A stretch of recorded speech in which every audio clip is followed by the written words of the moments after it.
जय Shri Krishna dear students, mock test number 5 आ चुका है। काफी इंतजार था आप लोगों को। यहाँ पर 4 सब्जेक्ट कंप्लीट करेंगे, राजस्थान जीके, हिंदी भाषा, शिक्षण विद्या और मनोविज्ञान। यहाँ पर टोटल आज की टेस्ट सीरीज में 60 क्वेश्चन होने वाले हैं। सभी के आंसर देना आपको कंपलसरी है और लास्ट में बताना है आपके कितने स्कोर होते हैं। और यहाँ पर सिंपल से स्टार्ट करते हैं। पहला प्रश्न आपका कि भारत का राष्ट्रपति कितनी अवधि के लिए चुना जाता है। पहला ऑप्शन है 4 वर्ष के लिए, दूसरा ऑप्शन है 5 साल, 6 साल या फिर 7 साल। देखते हैं सबसे पहले किसका आंसर आता है। साल या वर्ष कुछ भी कह दो और आपका राइट आंसर होना चाहिए बी। सभी का एकदम राइट है और यहीं से हम सिंपल से स्टार्ट करते हैं। और यहाँ पर नेक्स्ट क्वेश्चन आपका आ चुका है। नेक्स्ट क्वेश्चन आपका कि भारतीय संसद के किस सदन को लोकसभा कहा जाता है। उच्च सदन को, निचला सदन को, राज्यसभा या फिर पंचायत सभा। देखते हैं सबसे पहले किसका आंसर आता है। देखो यहाँ पर 15-15 प्रश्न की स्लॉट होने वाली है। 15 प्रश्न जीके के होने वाले हैं प्रथम, फिर हम हिंदी के 15 प्रश्न करेंगे, फिर 15 प्रश्न हम शिक्षण विधियों के और 15 शिक्षा मनोविज्ञान के। इससे आपके लेवल फर्स्ट हो या सेकंड आपका क्लियर हो जाएगा और आपका आंसर राइट होना चाहिए निचला सदन यानी कि निम्न सदन। ठीक है, उच्च सदन राज्यसभा होता है, याद रखना है। और कल की क्लास में मैंने बताया था। नेक्स्ट क्वेश्चन की बात करें अगर हम, नेक्स्ट क्वेश्चन काफी इंपॉर्टेंट है आपके लिए कि कौन सा संविधान संशोधन है जो कि पंचायती राज प्रणाली से संबंधित है। 42वां संविधान संशोधन, 44वां संविधान संशोधन, 73वां संविधान संशोधन या फिर 86वां संविधान संशोधन। देखते हैं सबसे पहले किसका आंसर आता है। 42वां संविधान संशोधन कब हुआ था जल्दी से बताइए। 1976 के द्वारा। ठीक है, और यहाँ पर 44वां संविधान संशोधन कब हुआ था। 1978 को। ठीक है, और 73वां संविधान संशोधन 1992 को हुआ था। और यहाँ पर 92 या 93, ठीक है, और यहाँ पर 92 हो गया। और यहाँ पर 86वां संविधान संशोधन कब हुआ वो आपको कमेंट करना है। और पंचायती राज प्रणाली से संबंधित 73वां संविधान संशोधन है। और 24 अप्रैल कौन सी तारीख है। पंचायती राज दिवस कब मनाया जाता है। 24 अप्रैल को। ठीक है, अप्रैल को यहाँ पर क्या मनाया जाता है, पंचायती राज दिवस। याद रखना है। नेक्स्ट क्वेश्चन आपका, भारत के प्रथम राष्ट्रपति कौन थे। डॉक्टर राजेंद्र प्रसाद, जवाहरलाल नेहरू, सरदार वल्लभ भाई पटेल या फिर महात्मा गांधी। देखते हैं सबसे पहले किसका आंसर। अगर आपने स्किप कर दिया तो सिलेक्शन मत समझो कि सिलेक्शन होगा ही नहीं। ठीक है, इसको स्किप नहीं करना, वीडियो को पूरा देखना है। और राजेंद्र प्रसाद आपका राइट आंसर होगा। और नेक्स्ट क्वेश्चन की बात करें अगर हम, नेक्स्ट क्वेश्चन है आपका, भारत की सबसे लंबी नदी कौन सी है। गंगा नदी, यमुना नदी, ब्रह्मपुत्र नदी या फिर गोदावरी नदी। गंगा नदी की लंबाई 2525 किलोमीटर है, याद रखना है आपको। यमुना नदी की लंबाई 1376 किलोमीटर है, याद रखना है। ब्रह्मपुत्र नदी की 2900 कितनी है जल्दी से बताइए। 2990 या 80 के किलोमीटर आपका राइट आंसर होगा। गोदावरी नदी की लंबाई आपको बतानी है क्योंकि 3 चीजें मैं बताता हूँ, एक आपको कमेंट करना होता है। ठीक है, हमेशा आपको ऐसा ही होता है। स्टार्ट है। और गंगा नदी की लंबाई सबसे ज्यादा भारत में है क्योंकि 2525 या 2510 मिलती है आपको। ब्रह्मपुत्र नदी सिर्फ 900-800 किलोमीटर ही राजस्थान यानी भारत में बहती है, बाकी सब कहाँ बहती है जल्दी से बताइए। राजस्थान जी के और इंडिया जी के दोनों मिक्स में है, याद रखना। सतपुड़ा पर्वत श्रेणी किस राज्य में स्थित है। मध्य प्रदेश में, महाराष्ट्र में, गुजरात में, राजस्थान में। देखते हैं सबसे पहले किसका आंसर आता है। देखो रीट में यहाँ पर लेवल फर्स्ट और सेकंड लेवल के काफी इंपोर्टेंट सीरीज है। और सतपुड़ा पर्वत बताना आपको कि कहाँ स्थित है। जल्दी से आंसर करिए कि सतपुड़ा। ठीक है, सतपुड़ा के बारे में आपको बताना है। आंसर कमेंट में करना है, कहीं और नहीं करना है। मध्य प्रदेश आपका राइट आंसर होना चाहिए। ए ऑप्शन 100% उसी का सिलेक्शन होने वाला है। अगला क्वेश्चन बताइए जल्दी से। अगला क्वेश्चन बताइए कि कौन सी झील है जो कि भारत की सबसे बड़ी खारे पानी की झील है। वुलर झील जो कि जम्मू कश्मीर में है, चिल्का झील जो कि उड़ीसा में है, डल झील जम्मू कश्मीर में है, पिछोला झील राजस्थान में है। देखते हैं सबसे पहले सबसे बड़ी खारे पानी की झील कौन सी है, जो कि एक लेगून झील है। और फर्स्ट रामसर साइट 1900 यहाँ पर कब बनी थी जल्दी से बताइए। 1990 को फर्स्ट रामसर साइट घोषित की गई थी, वो है चिल्का झील। ठीक है, चिल्का झील फर्स्ट रामसर साइट है। और नेक्स्ट क्वेश्चन आपका आ चुका है कि भारत का पूर्ण रूप से जैविक खेती वाला राज्य कौन सा है। गोवा है, सिक्किम है, त्रिपुरा है या मिजोरम है। देखते हैं सबसे पहले किसका आंसर आता है। आंसर कमेंट में करना है। आंसर जल्दी से करिए कि सिक्किम राज्य आपका राइट आंसर होना चाहिए। सिक्किम सभी को पता होना चाहिए। पूर्णतः जैविक खेती यहाँ पर की जाती है। कोई भी खाद्य यानी कि खाद और दवाइयों का इस्तेमाल नहीं किया जाता, कीटनाशक दवाओं का। नेक्स्ट क्वेश्चन आपका कि भारतीय मानक समय जिसे हम इंडियन स्टैंडर्ड टाइम बोलते हैं किस रेखा पर आधारित है। 75 डिग्री पूर्वी देशांतर पर, 82.5 डिग्री पूर्वी देशांतर, 90 डिग्री पूर्वी देशांतर या फिर 100 डिग्री पूर्वी देशांतर। देखते हैं सबसे पहले किसका आंसर आता है, और आपका आंसर होना चाहिए बी। देखते ही पता चल रहा है यहाँ पर पूर्व मध्याह्न रेखा यानी कि भारत की मानक समय रेखा है 82.5 डिग्री, जो कि 5 राज्यों से होकर गुजरती है। ऊपर से स्टार्ट करें यूपी से होती है, ठीक है। पहला आपका यूपी हो जाएगा, दूसरा आपका एमपी हो जाएगा, तीसरा आपका छत्तीसगढ़ हो जाएगा, और यहाँ पर फिर कौन सा होगा जल्दी से बताइए, उड़ीसा हो जाएगा, और यहाँ पर फिर कौन सा है जल्दी से बताइए, आंध्र प्रदेश हो जाएगा। ये पांचों के पांचों यहाँ पर, और नैनीताल जो कि उत्तर प्रदेश का स्थान है वहां से होकर गुजरती है। किस नृत्य को राजस्थान का राजकीय नृत्य कहा जाता है? कालबेलिया नृत्य, घूमर नृत्य, भंवई नृत्य या फिर कथक नृत्य। देखते हैं सबसे पहले किसका आंसर आता है, घूमर नृत्य या फिर कौन सा है जल्दी से बताइए। घूमर आपका राइट आंसर होना चाहिए। 2021 में 22 में आपको पता होगा जयपुर में घूमर महोत्सव जो मनाया गया था, जिसमें 5000 के आसपास महिलाओं ने भाग लिया। इंपॉर्टेंट याद रखना है आपको, जयपुर में आयोजित किया गया था। नेक्स्ट क्वेश्चन आपका कि राजस्थान के किस शहर को झीलों की नगरी कहते हैं? जयपुर, उदयपुर, जोधपुर, बीकानेर। और जयपुर को तो आपको पता ही होगा कि क्या कहते हैं, राष्ट्रीय राजधानी, पिंक सिटी। उदयपुर को क्या कहते हैं, व्हाइट सिटी। और क्या कहते हैं, पूर्व का वेनिस। और क्या कहते हैं, झीलों की नगरी आपका राइट आंसर होगा। जोधपुर को क्या कहते हैं, हस्तकला उद्योग का केंद्र बोरानाडा जो कि जोधपुर में है, ठीक है। बीकानेर को जूनागढ़ जो कि बीकानेर में है। और कुछ चीजें यहाँ पर आपको याद रखनी, जो जैसे कि मेहरानगढ़ जोधपुर में है। कुंभलगढ़ का किला किस जिले में है? अजमेर जिले में, चित्तौड़गढ़ में, राजसमंद या जैसलमेर। जल्दी से बताओ, कमेंट करते रहो, कमेंट करते ही रहना है आपको। जल्दी जल्दी से कमेंट करो और आपका राइट आंसर हो जाएगा राजसमंद, ठीक है। राजसमंद, जिसने कुंभलगढ़ के जो शिल्पी थे वो थे मंडन ने काफी पुस्तकें लिखी थी। मंडन किसके काल में था जल्दी से बताइए, राणा कुंभा के काल में। वस्तुसार मंडल, कोदंड मंडल, और कौन सी है जल्दी से बताइए। लोक कला मंडल जो कि उदयपुर में है। संग्रहालय किस शहर में स्थित है? संग्रहालय बताना है, जयपुर में है, उदयपुर में है, कोटा में है या फिर जोधपुर में। भारतीय लोक कला मंडल 1952 को देवीलाल सामर के द्वारा स्थापित किया गया था। भारतीय लोक कला मंडल जो कि उदयपुर में है, आपका राइट आंसर उदयपुर हो जाएगा। संग्रहालय भी उदयपुर में है। नेक्स्ट क्वेश्चन की बात करें, राजस्थानी भाषा की कौन सी बोली है जो राजस्थानी साहित्य की भाषा है? यानी कि जो हम राजस्थानी भाषा बोलते हैं ना, वो कौन सी है? मारवाड़ी है, मेवाड़ी है या फिर ढूंढाड़ी है या बागड़ी है? बागड़ी, ठीक है।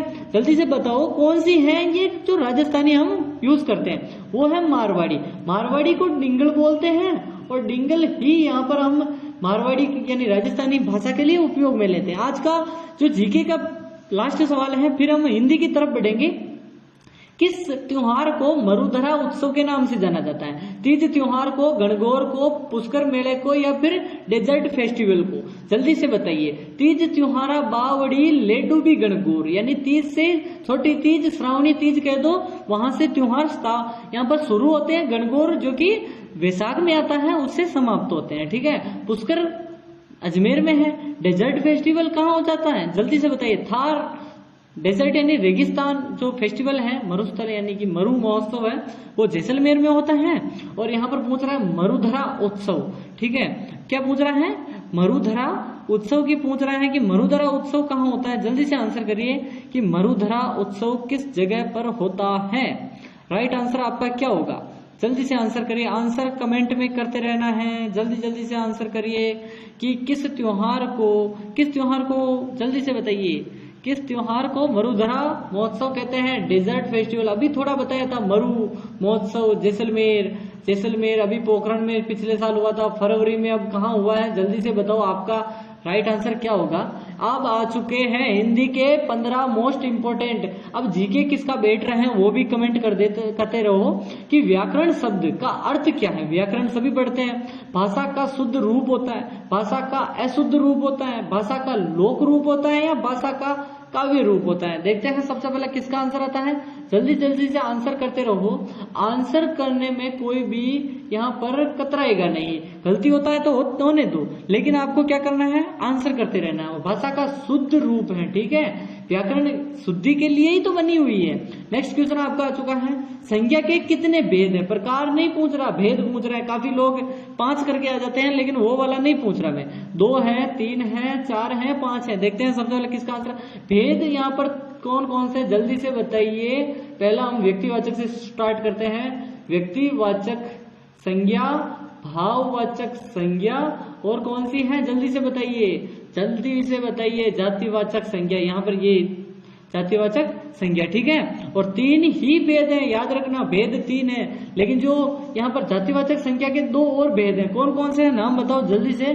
कि जातिवाचक के 2 द्रव्यवाचक, वो वाला कौन सा है, कि किस वाक्य में क्रिया नहीं है। क्रिया यानी कि किसी काम का होना या पाया जाना क्रिया कहलाता है। राम खाता है, सीता दौड़ती है, गीता पढ़ रही है, सूरज चमक रहा है। इसमें क्रिया नहीं है। कौन सी चीज जो क्रिया नहीं है, किसी काम का होना या पाया जाना, यानी कौन, राम खाता है, दौड़ती है, पढ़ रही है, लेकिन चमक रहा है। चमकने का कार्य थोड़ी करता है, यानी कि किसी काम का वो होना थोड़ी होता है। यानी सूरज तो वैसे भी चमकता है, लेकिन वो गीता अलग से पढ़ रही है। क्या पढ़ रही है, तो पुस्तक पढ़ रही होगी। सीता दौड़ रही है, दौड़ना क्रिया है, खाना क्रिया है, लेकिन सूरज चमकना यह क्रिया नहीं है, ठीक है। और आपका राइट आंसर हो चुका है। विशेषण का कार्य क्या है, ठीक है, विशेषण पूछ रहा है। संज्ञा और सर्वनाम की विशेषता बताना होता है, केवल संज्ञा की विशेषता बताना होता है, केवल क्रिया की विशेषता, सर्वनाम की विशेषता। संज्ञा किसे कहते हैं, यानी विशेषण किसे कहते हैं, संज्ञा और सर्वनाम की विशेषता बताने वाले। आपका राइट आंसर ए हो जाएगा, ठीक है। नेक्स्ट क्वेश्चन की बात करें अगर हम, ऐसे ही सिंपल आएंगे। कुछ लोग कहते हैं सर इतने सिंपल, रीड प्रिय ना कि आरएस है, याद रखो, एंड तक बने रहिए। लास्ट में आपके लिए और सरप्राइज है कि उपसर्ग प्र है एक का सही प्रयोग किस विकल्प में हुआ है। प्रभात में, प्रकाश में, प्रसिद्ध में, सभी में हुआ है। प्र का उपयोग किस में हुआ है, विशेषतया बताना है आपको कि प्र, भात, प्रकाश, प्रसिद्ध, सभी आपका राइट आंसर है। क्योंकि प्र उपसर्ग आगे जुड़ते हैं, प्रत्यय पीछे जुड़ते हैं, ये चीजें याद रखनी है, याद रखना है। प्र प्रत्यय जुड़ा है और प्र उपसर्ग जुड़ा है, और इसके कारण सभी वर्ड सही बने हैं। प्रत्यय किस शब्द के बाद लगता है, उपसर्ग के बाद लगता है, मूल शब्द के बाद लगता है, संज्ञा के बाद, या सर्वनाम के। देखते हैं सबसे पहले किसका आंसर आता है। आंसर कमेंट में करते रहना है, कोई भी यहाँ पर जल्दी से बिना कमेंट नहीं बताएगा। और हमेशा आपको पता होगा मूल शब्द के बाद आती है प्रत्यय, क्योंकि उपसर्ग आगे आता है, उपसर्ग के बीच में मूल शब्द होता है, फिर पीछे क्या होता है, प्रत्यय जुड़ता है। तो मूल शब्द के बाद प्रत्यय जुड़ता है, ना कि संज्ञा सर्वनाम के बाद, ठीक है। राम का घर, यानी कि राम का घर का विकास उदाहरण है, किसका उदाहरण है, ठीक है, किसका उदाहरण है, राम का घर। कारक है, विभक्ति है, संबंध बोधक है, या विशेषण है। यहाँ पर क्या चीजें दर्शाई जा रही है वो बतानी है, ठीक है। इसमें है विभक्ति, आपका राइट आंसर विभक्ति होगा। हिंदी मुझे पता है टफ है, थोड़ा टाइम देना चाहिए, काफी लोग कहते हैं, लेकिन आप वीडियो को पज कर दिया करो। क्या करना है, पज कर दिया करो, क्योंकि देखो टेस्ट सीरीज जल्दी से और फास्ट करवानी होती है, ठीक है, फास्ट करनी होती है। तो यहाँ तक मैंने अभी तक आपको सब्सक्राइब करने के लिए नहीं कहा है, तो वीडियो को लाइक करके सब्सक्राइब कर दो। मैं भूल जाता हूँ कि यार लोग आज वीडियो डेली देख रहे हैं, 5-7 हजार हमसे देखते हैं, जुड़े हुए हैं, लेकिन सब्सक्राइब नहीं करते। जल्दी से वीडियो को सब्सक्राइब करके, टेलीग्राम पर लिंक मिल जाएगी, कल ही यहाँ पर यह क्लास आपकी पीडीएफ टेलीग्राम पर मिल जाएगी। जल्दी से क्या करो, आप सब्सक्राइब कर दो, ठीक है, सब्सक्राइब कर दो। और सर्वनाम किसका वाक्य में, यानी किस वाक्य में सर्वनाम का प्रयोग हुआ है, सर्वनाम संज्ञा के स्थान पर प्रयुक्त होने वाले शब्द सर्वनाम है, वह पढ़ता है। गीता नृत्य करती है, सूरज उगता है, राम बाजार जाता है। इतना सिंपल, यहाँ पर सिर्फ ऑप्शन चेंज होगा, बाकी यहाँ पर गीता पढ़ती है या सीता पढ़ता है, यानी कि जो राम पढ़ता है, ऐसे होना चाहिए। राम जो कि एक कर्ता होता है, यानी कि जो एक संज्ञा है, उसकी जगह पर प्रयोग हुआ है, यूज हुआ है, और सर्वनाम हो चुका है। किस विकल्प में समास का सही उदाहरण है बताना आपको। जलपान, रामायण, विद्वान, ठीक है, विद्यान, यहाँ पर थोड़ा, ठीक है, और विद्यालय, विद्यादान है बेसिकली, सॉरी मैं थोड़ा अलग से पढ़ने लग गया था। विद्यादान है या विद्यालय है, ठीक है। बेसिकली हम जब पीपीटी बनाते हैं ना तो थोड़ा प्रॉब्लम होती है, ठीक है। आपको ऐसे समझना है विद्यालय विद्या वो वाला लिखते हैं हम, लेकिन सही वाला यही है, याद रखना विद्या प्लस आलय विद्यालय बनता है, ठीक है। समास का सही उदाहरण क्या है जल्दी से बताइए, यानी कि इसमें क्या है, जलपान आपका राइट आंसर है, जल का पान करना समास विग्रह, ठीक है। और नेक्स्ट क्वेश्चन की बात करें अगर हम कि संधि विच्छेद बतानी है आपको, सही रूप क्या होगा बताना है, विद्या प्लस आलय का, विद्या आलय, विद्याल अय, विद्याल आयल या फिर विद्यालय। देखते हैं सबसे पहले किसका आंसर आता है, और सभी को पता होगा इस चीज का तो कि यहाँ पर क्या आंसर है, जल्दी से बताइए। विद्या प्लस आलय होगा, विद्यालय, विद्या प्लस विद्या यानी ज्ञान, आलय यानी निवास स्थान, यानी जहां पर विद्या यानी ज्ञान का निवास हो वह विद्यालय है, इसे आपको याद रखना है। दिवस का तत्सम बताना है आपको, दिन होता है, दिव होता है, दिनकर होता है, दिवीज होता है। देखते हैं सबसे पहले किसका आंसर आता है, दिवस का तत्सम। तत्सम तद्भव सभी को पता होगा, तत्सम किसे कहते हैं, तद्भव किसे कहते हैं, देखो बार बार नहीं बताऊंगा, पिछली क्लास नहीं देखी है तो चैनल पर पूरी की पूरी प्लेलिस्ट बनी हुई है, जाकर प्लेलिस्ट देखो। हिंदी की अलग से प्लेलिस्ट है, पॉलिटी की अलग से है, आर्ट एंड कल्चर की अलग से है, एमसीक्यू की अलग से है, जल्दी से जाइए। और दिन आपका राइट होगा कि तत्सम दिवस, जो कि तत्सम का ही प्रतिरूप है। वह वाक्य में अव्यय का प्रयोग हुआ है, अव्यय का प्रयोग बताना है, वाक्य बताना है। वह तुरंत गया, गीता सुंदर है, राम बाजार जाता है, सीता गा रही है। इसमें बताइए कि अव्यय का प्रयोग हुआ है कौन से में, किस वाक्य में हुआ है, वाक्य बताना है, जल्दी से बताओ। कि यहाँ पर वह तुरंत गया, अव्यय क्या है वो भी मैंने चीजें बता रखी है, सब प्लेलिस्ट है, जाकर देखो। वह तुरंत गया इसमें है, ठीक है। नेक्स्ट क्वेश्चन की बात करें अगर हम कि क्रिया का सही पर्यायवाची शब्द बताना है, क्रिया विशेषण है, क्रियापद है, कर्म है, क्रियात्मक है। देखते हैं सबसे पहले किसका आंसर आता है। देखो बेसिकली क्रिया का सही पर्यायवाची क्या होगा, क्रियापद होगा, आपका राइट आंसर क्या होगा, क्रियापद, ठीक है। यहाँ पर क्यों होगा, कैसे होगा, ये चीजें डिटेल बताने की होती है, ये हमारा सिर्फ आपका एमसीक्यू टेस्ट हो रहा है, ठीक है। थोड़ा बहुत बताने का प्रयास कर रहा हूं मैं, लेकिन वीडियो ज्यादा लंबी हो जाती है इसी कारण नहीं है, ठीक है। अनेक शब्दों का एक शब्द यानी अनेकार्थी शब्द का एक बनाना है। सही विकल्प क्या है, जो पढ़ने में और पढ़ाने में आनंद अनुभव करता है उसको क्या कहते हैं, शिक्षा शास्त्री, शिक्षार्थी, शिक्षक या फिर पुस्तक प्रेमी। यहाँ पर चीजें क्या लिख रखी हैं, जो पढ़ने में और बाद में पढ़ाने में दोनों में आनंद की अनुभूति करता है, ठीक है। तो शिक्षार्थी शिक्षा ग्रहण करने वाला तो नहीं है, सिर्फ पढ़ाने वाला नहीं है, पुस्तक प्रेमी तो सिर्फ पढ़ने वाला है, ठीक है। और शिक्षा शास्त्री जो होते हैं खुद पढ़ते हैं, पढ़ाते हैं, फिर पढ़ते हैं और पढ़ाते हैं, आनंद की अनुभूति होती है उनको, और ये चीजें चलती रहती है। भाववाचक संज्ञा का उदाहरण बताना आपको, लड़का, पढ़ाई, बाजार, मिठाई। भाववाचक संज्ञा क्या कहते हैं, जिसमें देख नहीं सकते और उसको क्या है वो एक भाव उत्पन्न करता है, ठीक है। जैसे कि मिठास, प्यासा, ये चीजें क्या है, भाव है। देखो इसमें क्या है, लड़का क्या है, जातिवाचक व्यक्तिवाचक है, पढ़ाई आपको बाद में बताऊंगा, बाजार क्या है, जातिवाचक है, मिठाई क्या है वो आपको बताना है। पढ़ाई आपका राइट आंसर होगा। पढ़ना और पढ़ाई, पढ़ाई एक भाव है, ठीक है, पढ़ना अलग चीज है और पढ़ाई भाव है। सामाजिक अध्ययन की शिक्षण विधियों का क्या महत्व है, यहाँ पर सभी चीजें एसएसटी हो, हिंदी हो, सबके लिए है।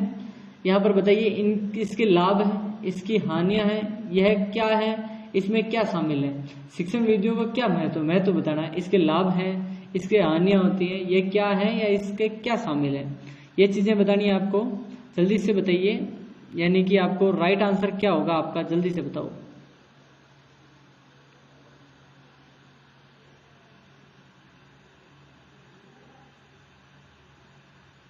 जल्दी से आंसर करते रहो, आंसर कमेंट में करना है। सॉरी गाइस, सॉरी, यहाँ पर गलत क्वेश्चन आ चुके थे, मैंने कुछ अलग क्वेश्चन बनाए थे, ठीक है, वो वाले नहीं खुल के कोई अलग ही पीडीएफ आ गई थी, सॉरी। यहाँ पर असली पीडीएफ आ चुकी है कि शिक्षण विधि क्या होती है आपको बताना है। केवल पाठ्यक्रम पूरा करने की प्रक्रिया होती है, शिक्षण करने का एक तरीका होता है, परीक्षा में अच्छे अंक लाने का तरीका होता है, या फिर सिर्फ लिखित सामग्री पढ़ाने की प्रक्रिया होती है। शिक्षण विधि क्या है आपको बताना है, जल्दी से आंसर करिए कि शिक्षण विधि क्या है। शिक्षण विधि शिक्षण करने का एक तरीका है, यानी कि शिक्षण करने का तरीका यानी कि क्या होता है, यानी कि पढ़ने और पढ़ाने की कला होती है, यानी कि शिक्षण यानी पढ़ाना होता है, ठीक है। तो यहाँ पर वो तरीका होता है जो कि आपका राइट आंसर हो जाएगा। नेक्स्ट क्वेश्चन की बात करें अगर हम, नेक्स्ट क्वेश्चन आपका शिक्षण विधि का मुख्य उद्देश्य बताना है। रटने की प्रवृत्ति विकसित करना होता है, विषय को रोचक और प्रभावी बनाना होता है, केवल परीक्षा उत्तीर्ण करना, या फिर शिक्षकों को कठिनाई देना। तो आपका राइट आंसर क्या होगा, विषय को रोचक और क्या करना, प्रभावी बनाना, आपका राइट आंसर होगा। नेक्स्ट क्वेश्चन की बात करें अगर हम, नेक्स्ट क्वेश्चन आपका कि निम्नलिखित में से कौन सी शिक्षण विधि बतानी है। विधि छात्र केंद्रित होगी, यानी कि छात्र केंद्रित कौन सी है, व्याख्यान विधि, अन्वेषण विधि, स्मृति आधारित विधि है, या फिर निगरानी विधि है। देखते हैं सबसे पहले किसका आंसर आता है। और अन्वेषण विधि जो कि छात्र पर आधारित है, सॉरी आज क्या हो रहा है, अन्वेषण विधि जो कि बोला सही था लेकिन वो गलत किसी पर, ठीक है। नेक्स्ट क्वेश्चन की बात करें अगर हम कि बाल केंद्रित शिक्षण का अर्थ क्या है। शिक्षक मुख्य भूमिका निभाते हैं, विद्यार्थी स्वयं सीखने की प्रक्रिया सक्रिय होते हैं, केवल पाठ्य पुस्तक जो आधारित शिक्षण होती है या परीक्षा आधारित शिक्षण होती है। इसमें क्या होता है कि बाल केंद्रित यानी कि बालकों को केंद्रित रखना, यानी कि अच्छे से अच्छे शिक्षा देना, उसको स्वयं को सीखने के लिए प्रेरित करना, और उसमें छात्र खुद सीखता है, स्वयं करके सीखना, वो चीजें किस में आती हैं, बाल केंद्रित शिक्षा के अंतर्गत।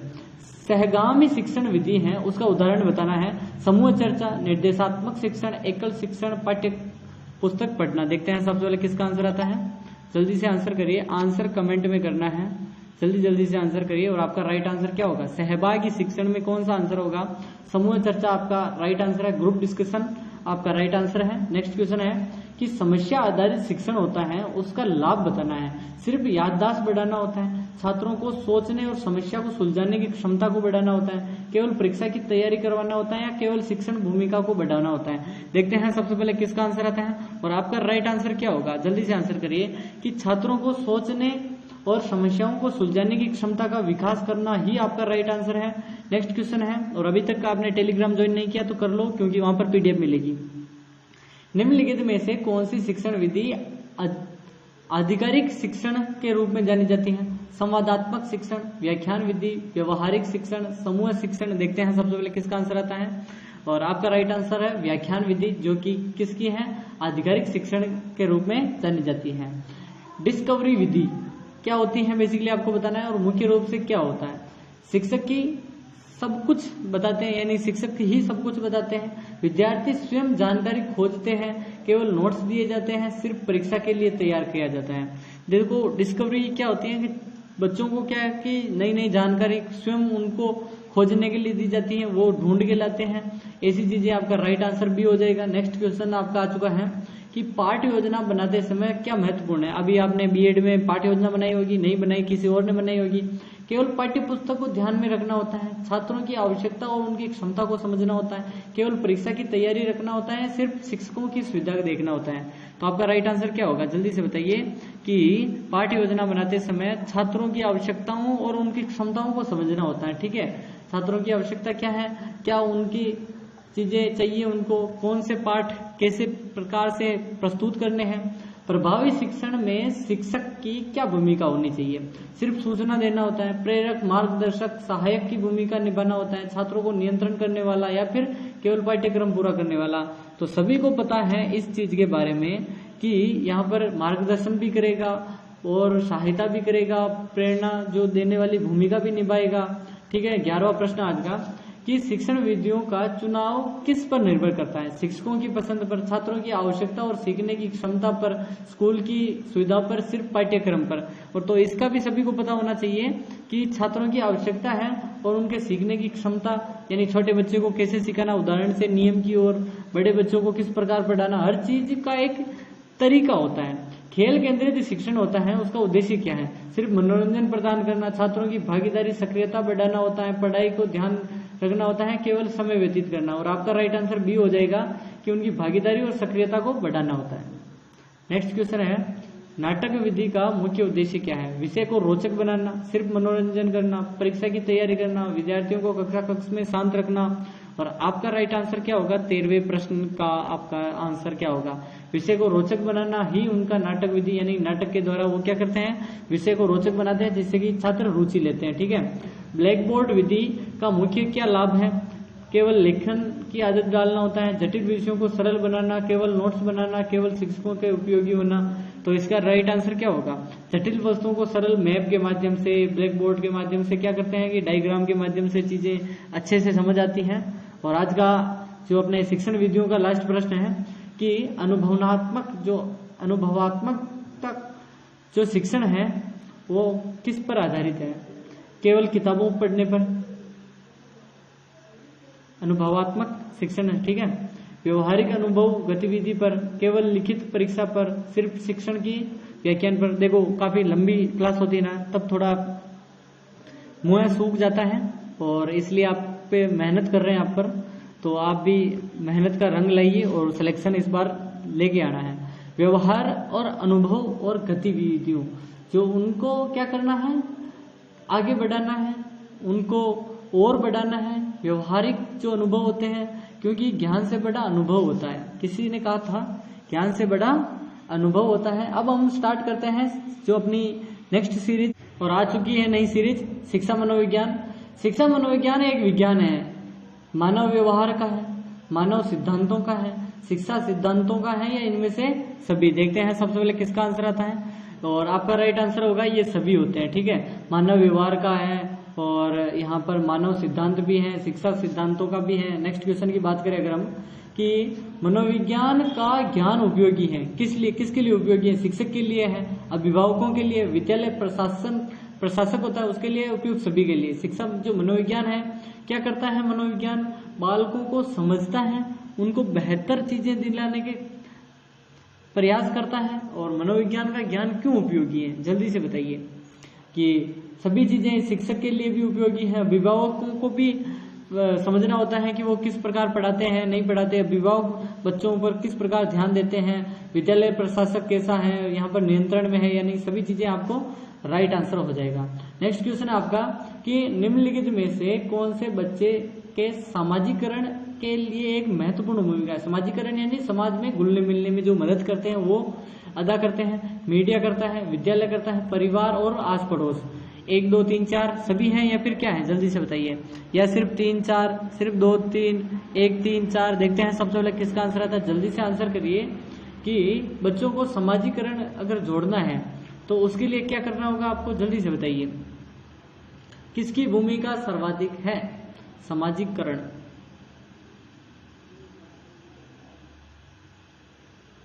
जल्दी से आंसर करिए, आंसर कमेंट में करना है।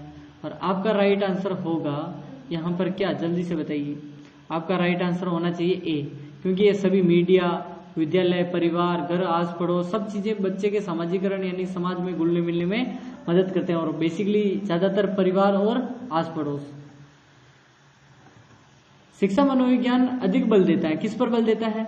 शिक्षक केंद्रित शिक्षा पर, छात्र केंद्रित शिक्षा पर, पाठ्यचर्या केंद्रित शिक्षा पर, या विद्यालय केंद्रित शिक्षा पर? मनोविज्ञान, मन का विज्ञान, फिर मन मस्तिष्क, व्यवहार का विज्ञान, किस किस का विज्ञान है? चिंतन, मनन, शिक्षा मनोविज्ञान किस पर बल देता है? और बी आंसर आपका राइट होगा कि छात्र केंद्रित शिक्षा पर बल देता है। नेक्स्ट क्वेश्चन की बात करें अगर हम, नेक्स्ट क्वेश्चन है निम्नलिखित में से कौन सा विकास के व्यापक आयामों को सही पहचानता है? सामाजिक, शारीरिक, व्यक्तिगत, स्वयं सेल्फ, शारीरिक, संज्ञानात्मक, सामाजिक और संवेगात्मक, बौद्धिक, आध्यात्मिक, स्वयं, या फिर शारीरिक, व्यक्तित्व, आध्यात्मिक और संवेगात्मक। और आपका राइट आंसर होगा शारीरिक, शरीर द्वारा, संज्ञानात्मक, मस्तिष्क द्वारा, सामाजिक, बाहरी जो है, और संवेग, अपने जो अंदर संवेग है इसके द्वारा। आपका राइट आंसर भी हो जाएगा। नेक्स्ट क्वेश्चन की बात करें अगर हम, नेक्स्ट क्वेश्चन है निम्नलिखित में से कौन सा कथन सही है? परिपक्वता में अभ्यास का महत्व होता है, एकदम सही बात है। परिपक्वन जो एक शारीरिक क्रिया है परिपक्वता मृत्यु पर्यंत चलती है, या फिर परिपक्वता है केवल मात्रात्मक इकाई के रूप में इनका नाम है। ठीक है, सही कथन बताना आपको। और आपका राइट आंसर है यह एक शारीरिक क्रिया है। ठीक है, परिपक्वता यानी कि एक सिर्फ शारीरिक है, ना कि ये मृत्यु पर्यंत नहीं चलती है। एक उम्र के बाद परिपक्वता हो जाती है, फिर विकास होता है, वृद्धि बंद हो जाती है। सर्जन शास्त्र के पिता, फादर ऑफ द, जल्दी से बताइए क्या है? एग्नेस्ट से जुड़ा हुआ है। ठीक है, Crow and Crow, Ross, Carlton, Woodworth, बताइए।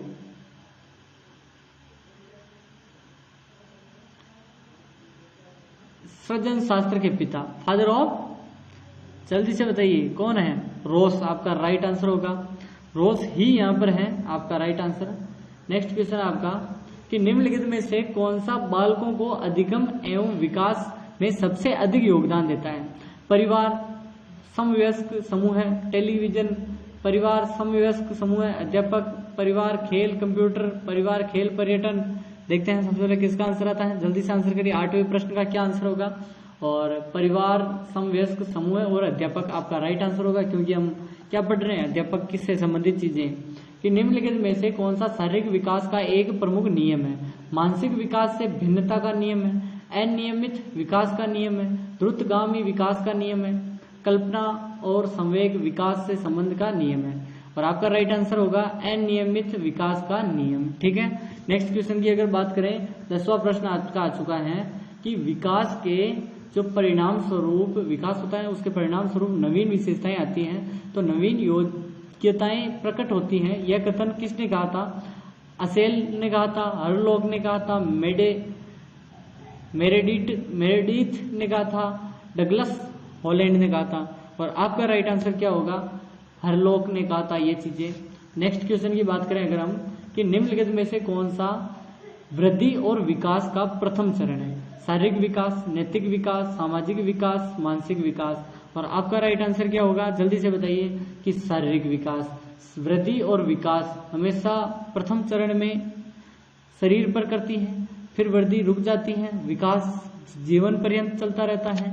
ठीक है, नेक्स्ट क्वेश्चन की अगर बात करें अगर हम कि नेक्स्ट क्वेश्चन आ चुका है आपका 15 प्रश्न में से अब 12वां है, तो सिर्फ 4 प्रश्न और बाकी हैं, थोड़ी देर और।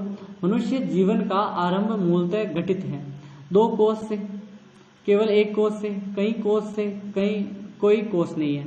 तो आपका राइट आंसर क्या होगा?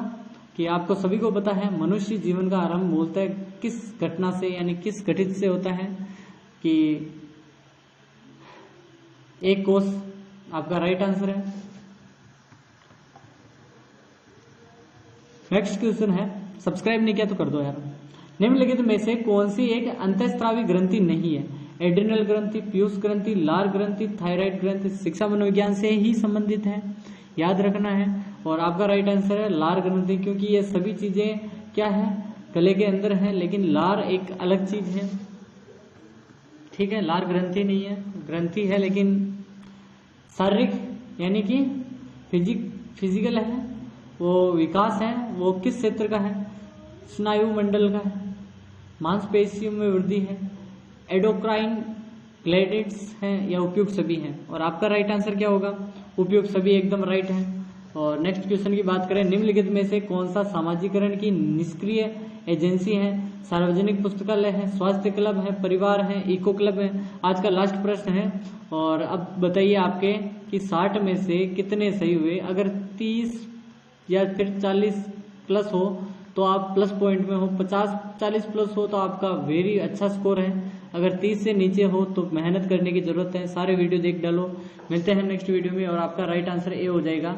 और 60 प्रश्नों की सीरीज, और मैंने अपना वादा कंप्लीट किया है। टॉप 5 मैंने कहा था कि रीड से पहले 5-5 कर दूंगा मैं, और मैंने कर दिया है। और मिलते हैं, इसकी जो टेलीग्राम पर मिल जाएगी PDF। मिलते हैं नेक्स्ट वीडियो में, तब तक के लिए टाटा एंड जय श्री कृष्णा डियर स्टूडेंट।